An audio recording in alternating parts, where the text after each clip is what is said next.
اس پروردگار عالم کا کہ جس نے آج کی صبح ہمیں پھر سے زندگی عطا فرمائی اور ہمیں یہ سعادت اور توفیق دی کہ ہم اپنے پروردگار کے ہاں آ کر سجدہ ریز ہوئے۔ آج جمعرات کی صبح کے بابرکت لمحات، تو اسی اصول کے مطابق آج حدیث مبارکہ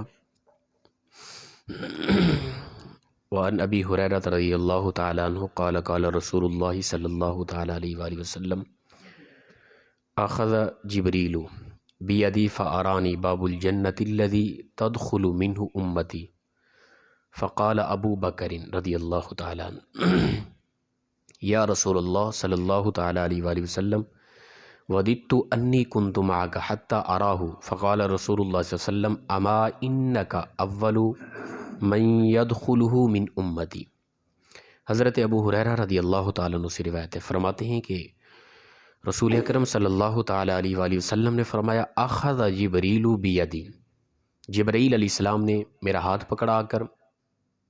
فارانی باب الجنت الذی تدخل منہ امتی، پھر وہ انہوں نے ہاتھ پکڑ کر لے گئے اور مجھے دکھایا جنت کا وہ دروازہ جس دروازے سے میری امت کے لوگ جنت میں داخل ہوں گے۔ تو ابو ہریرہ فرماتے ہیں کہ حضرت صدیق اکبر رضی اللہ تعالیٰ عنہ موجود تھے جب رسول اللہ صلی اللہ علیہ وسلم یہ بیان فرما رہے تھے۔ تو فقال ابو بکر رضی اللہ تعالیٰ عنہ، حضرت ابو بکر صدیق رضی اللہ تعالیٰ عنہ نے عرض کی یا رسول اللہ صلی اللہ علیہ وسلم وددت انی کنت معک حتی اراہ، یا رسول اللہ کاش میں بھی آپ کے ساتھ ہوتا۔ جب جبرائیل نے آپ کا ہاتھ پکڑا اور آپ کو جنت کا وہ دروازہ دکھایا جس دروازے سے آپ کی امت نے گزرنا ہے، کاش میں بھی اس وقت آپ کے ساتھ ہوتا تو میں بھی اس دروازے جنت کے اس دروازے کو دیکھ لیتا۔ آگے رسول اللہ صلی اللہ علیہ وسلم نے فرمایا فقال رسول اللہ صلی اللہ علیہ وسلم، فرمایا رسول اللہ صلی اللہ علیہ وسلم نے اما انک اول من یدخلہ من امتی، اے ابو بکر میری امت میں سب سے پہلے شخص تم ہی ہو جو سب سے پہلے جنت میں داخل ہو جاؤ گے۔ ٹھیک ہے نا، تم تو اس دروازے کے دیکھنے کی خواہش کر رہے ہو ابو بکر، تمہارا مقام و مرتبہ یہ ہے کہ سب سے پہلے جنت میں داخل ہونے والی میری امت میں جو شخص ہوں گے نا وہ تم ہی ہو، تم سے پہلے میری امت کے میں سے کوئی پہلے جنت میں داخل نہیں ہوگا۔ تو یہ ایک تو رسول اللہ صلی اللہ علیہ وسلم یعنی یہ اظہار کر رہے ہیں کہ آپ کس قدر خوش ہوتے ہیں کہ اپنی امت کی مقامات جنت میں دیکھنے کے حوالے سے، یا رسول اللہ صلی اللہ علیہ وسلم نے جنت کا دروازہ دیکھا، امت کو خوشخبری دے رہے ہیں، سنا رہے ہیں۔ فرمایا میری امت کے لوگوں میں نے وہ دروازہ دیکھا، جبرائیل نے میرا ہاتھ پکڑا اور مجھے وہ دروازہ دکھایا کہ یا رسول اللہ یہ جنت کا خاص دروازہ ہے جس سے آپ کی امت کے لوگ جنت کے اندر داخل ہوں گے، اور رسول اللہ صلی اللہ علیہ وسلم اس پر خوشی منا رہے ہیں اور خوشی کا اظہار کر رہے ہیں، اپنی امتوں کو بتا رہے ہیں۔ اور ساتھ ہی حضرت صدیق اکبر، یا رسول اللہ کاش میں آپ کے ساتھ ہوتا تو میں بھی وہ دروازہ دیکھتا۔ حضور نے فرمایا اے ابو بکر تو اس دروازے کے دیکھنے کی خواہش کرتا ہے، بھئی تو میری امت میں وہ شخص ہے کہ سب سے پہلے میری امت میں تو ہی ہے جو جنت میں داخل ہوگا، تیرے بعد پوری امت جنت میں ایسا ہو کے داخل ہوگی۔ یہ مقام ہے سیدنا صدیق اکبر رضی اللہ تعالیٰ عنہ کا۔ مقام کے حوالے سے دیکھیں، وہ تو ایک بات ہی ختم کر دی، ٹھیک ہے نا، محققین علماء نے یا اسلام نے یا رسول اللہ صلی اللہ علیہ وسلم نے بات ہی ختم کر دی، فرمایا کہ میری امت میں سب سے مقام و مرتبہ سیدنا صدیق اکبر گئے، بعد از انبیاء سب سے بلند ترین مقام و مرتبہ سیدنا صدیق اکبر گئے۔ اسلام کے کسی بھی پہلو میں کسی بھی حوالے سے دیکھیں، سب سے پہلے سب سے اگلی صف میں سب سے آگے سیدنا صدیق اکبر نظر آتے ہیں۔ رسول اللہ صلی اللہ علیہ وسلم کے سب سے پہلے اور آخری دوست سیدنا صدیق اکبر، بچپن سے رسول اللہ صلی اللہ علیہ وسلم کے ساتھی، اور اسی طرح سب سے پہلے اسلام کے اندر داخل ہونے والے، سب سے پہلے اسلام کے اندر داخل ہونے والے، اسلام کو قبول کرنے والے، سب سے پہلا اسلام کا نعرہ لگانے والے سیدنا صدیق اکبر رضی اللہ تعالیٰ عنہ، اور رسول اللہ صلی اللہ علیہ وسلم کے بعد سب سے پہلے اس امت کے امام سیدنا صدیق اکبر ہے، اور اس امت کے سب سے پہلے حکمران خلیفہ سیدنا صدیق اکبر رضی اللہ تعالیٰ عنہ ہے۔ اور اسی طرح رسول اللہ صلی اللہ علیہ وسلم کے بعد رسول اللہ صلی اللہ علیہ وسلم کے ساتھ ملنے والے اور رسول اللہ صلی اللہ علیہ وسلم کے سب سے قریب دفن ہونے والے سیدنا صدیق اکبر رضی اللہ تعالیٰ عنہ۔ اور اسی طرح فرمایا کہ قیامت کے دن، یہ مستدرک حاکم کی روایت ہے، فرمایا قیامت کے دن جب لوگ کھڑے ہوں گے سب سے پہلے فرمایا میں محمد کھڑا کیا جاؤں گا، میرے ساتھ ہی سب سے پہلے، میرے بعد سب سے پہلے کائنات میں سیدنا صدیق اکبر رضی اللہ تعالیٰ کو کھڑا کیا جائے گا۔ اور اسی طرح قیامت کے دن رسول اللہ صلی اللہ علیہ وسلم کی شفاعت کے بعد سب سے پہلے شفاعت کرنے والے امت کی، رسول اللہ صلی اللہ علیہ وسلم کی امت کی شفاعت کرنے والے سیدنا صدیق اکبر ہوں گے۔ فرمایا کہ حدیث واقع کہ 70 ایسے لوگ ہوں گے کہ رب تعالیٰ جن کو بغیر حساب و کتاب کی جنت، پھر ان کی شفاعت جو رب تعالیٰ قبول کرے گا ان میں سے خاص 2 شخصیات ہیں۔ سب سے پہلی شخصیت سیدنا صدیق اکبر ہیں، دوسری شخصیت سیدنا عمر فاروق رضی اللہ تعالیٰ عنہ ہیں۔ اور اسی طرح فرمایا کہ جنت میں داخل ہونے والے سب سے پہلے میری امت کے اندر سیدنا صدیق اکبر رضی اللہ تعالیٰ عنہ ہیں۔ اور سب سے زیادہ مال، یعنی اپنی حیثیت کے حوالے سے سب سے زیادہ مال جو اسلام کو عطا کیا نا، وہ صدیق اکبر ہے۔ آپ سے آگے کوئی نہیں بڑھ سکا، ٹھیک ہے نا۔ اسی لیے تو رسول اللہ صلی اللہ علیہ وسلم نے فرمایا میری امت کے لوگوں، میں نے ہر ایک کے احسان کا بدلہ چکا دیا۔ کسی نے بھی کچھ بھی مجھ پر احسان کیا یا اسلام پر احسان کیا کسی نے، تو اس کا بدلہ دنیا کے اندر چکا دیا گیا۔ کائنات کے اندر ایک شخصیت ہے، وہ صدیق اکبر کی ذات مبارک ہے۔ ان کے احسانات اس قدر ہیں کہ دنیا کے اندر نہیں چکا پائے، قیامت کے دن رب تعالیٰ ان کے احسان کا بدلہ چکائے گا۔ تو انبیاء کے بعد سب سے بڑا مقام و مرتبہ سیدنا صدیق اکبر رضی اللہ تعالیٰ عنہ کا ہے۔ تو ایسی شخصیات کا تبصرہ کرنا، تذکرہ کرنا، ذکر کرنا، ان کی سیرت و صورت بیان کرنے سے دل کے اندر نور ایمان بڑھتا ہے۔ اور پھر یہ نہیں کہ ہم محض ان کی شخصیات، ان کی کرامات پر تبصرہ کر کے ہی خاموش ہو جائیں، نہیں، ان کی زندگی سے کچھ اصول لیں۔ یہ وہ لوگ ہیں، فرمایا کہ میرے صحابہ ستاروں کی مثل ہیں، ٹھیک ہے نا۔ یہ اس دور کے، کیونکہ آج کل ستاروں سے تو کوئی راستہ نہیں تلاش کرتا نا، ماڈرن دور ہے، اس دور کے حوالے سے مثال دی گئی۔ ستاروں سے ہدایت پاتے تھے لوگ، کوئی راستہ کوئی بھول جاتا، بھٹک جاتا، تو وہ ستاروں کے ذریعے راستے کو ڈھونڈتا اور ستارے اس کی رہنمائی کرتے اور راہ راست سے چلتا وہ اور منزل تک جا پہنچتا۔ تو فرمایا میرے صحابہ ستاروں کی مثل ہے، ان سے ہدایت لو۔ جنہوں نے ان کو چھوڑ دیا وہ بھٹک جائے گا۔ انہی کو دیکھو، انہی کی راستے پہ چلتے رہو تو تم سیدھے راستے پہ چل رہے ہو، منزل تک جا پہنچو گے۔